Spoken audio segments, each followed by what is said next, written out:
নমস্কার, নাগরিক মনের নতুন প্রতিবেদনে সবাইকে স্বাগত।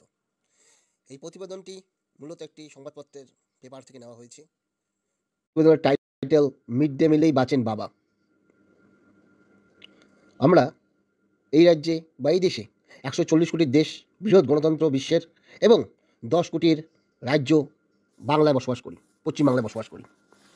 আমরা সকলেই এই রাজ্যে যারা বাসিন্দা, সকলেই মমতা ব্যানার্জির বা তৃণমূল সরকারের বিভিন্ন ভাতা সেই নিয়ে স্কুলে, অফিসে, বাসে, রাস্তায় ঘাটে ইয়ার্কি বা ঠাট্টা করি। কারা করে? যারা কথা বলতে পারি। কথা বলা সূত্রে তাদেরকেই বোঝানো হচ্ছে। ধরুন স্কুল মাস্টার, যিনি বেতন মাসে 50,000 টাকা পান। ধরুন কোনো দোকানদার, যার মান্থলি ইনকাম 30,000, 40,000, 50,000, 60,000 বা 70,000, 1 লাখ। ধরুন বাস ড্রাইভার, যার ডেইলি ইনকাম 1,000 বা মান্থলি ইনকাম 30,000, 40,000। তাদের কাছে বা বিশেষ করে এই যারা সরকারি কর্মচারী, তাদের কাছে এই ভাতা সংস্কৃতিটা সত্যিই খুব খারাপ জিনিস। কিন্তু আপনারা ভাবুন, আপনি যেরকম আপনার যেমন একটা সত্তা রয়েছে, রাজ্যের 10 কোটি লোকের সবার আলাদা আলাদা সত্তা রয়েছে। আপনি আপনার সত্তা দিয়ে সবাইকে বিচার করবেন না। দেখুন, এই প্রতিবেদনটি পড়লে আপনি বুঝতে পারবেন লোক অর্থনৈতিক দিক থেকে কতটা পিছিয়ে রয়েছে। আপনার অবস্থান থেকে সবাইকে বিচার করবেন না। মিড ডে মিলেই বাঁচেন বাবা। কুমারগঞ্জ, বাবা পক্ষাঘাতে আক্রান্ত হওয়ায় বিছনা সর্বক্ষণের সঙ্গী, মা মানসিক ভারসাম্যহীন। তিনি বাইরে বেরিয়ে গেলে কখন ফিরবেন সেটা একমাত্র তিনিই বলতে পারবেন। দম্পতির 11 ও 12 বছরের 2টি সন্তান রয়েছে। মেয়ে পড়ে 5ম শ্রেণীতে।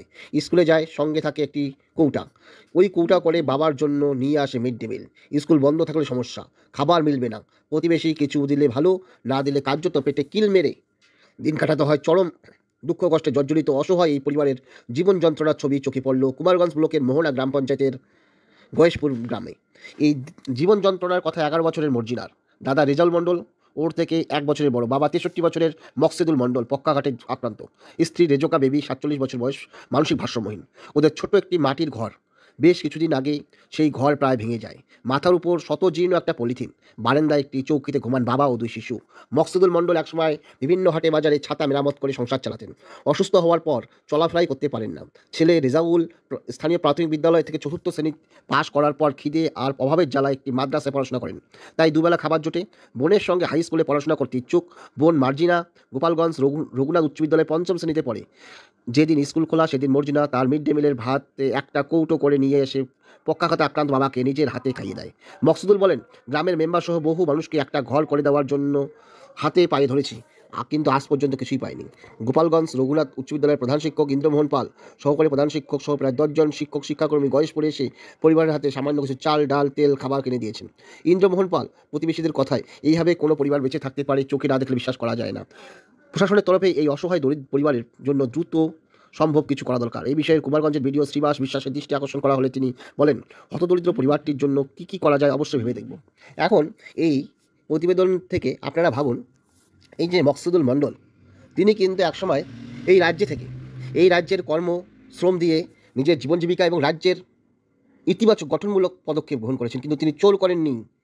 তিনি যখন সুস্থ স্বাভাবিক ছিলেন, তিনি কিন্তু এই রাজ্যের অর্থনৈতিক নিজের শ্রমের বিনিময়ে অর্থনৈতিক যোগদান করেছেন।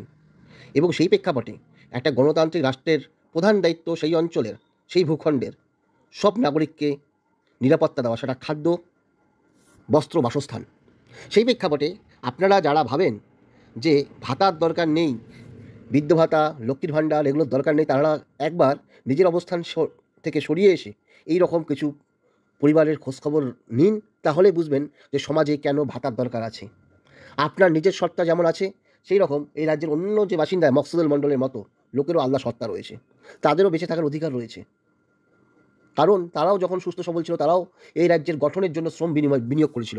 আপনারাও যেরকম করছেন, এরাও করেছিল। সুতরাং আপনার যেরকম বেঁচে থাকার অধিকার, সরকার দায়িত্ব বেঁচে রাখার অধিকার, সেই রকম এই মকসুদুল মণ্ডলের মতো লোককেও বেঁচে রাখার একমাত্র দায়িত্ব ও কর্তব্য নির্বাচিত সরকারের। সুতরাং ভাতা সংস্কৃতিকে না জেনে না বুঝে আপনারা কুমন্তব্য করবেন না। ধন্যবাদ।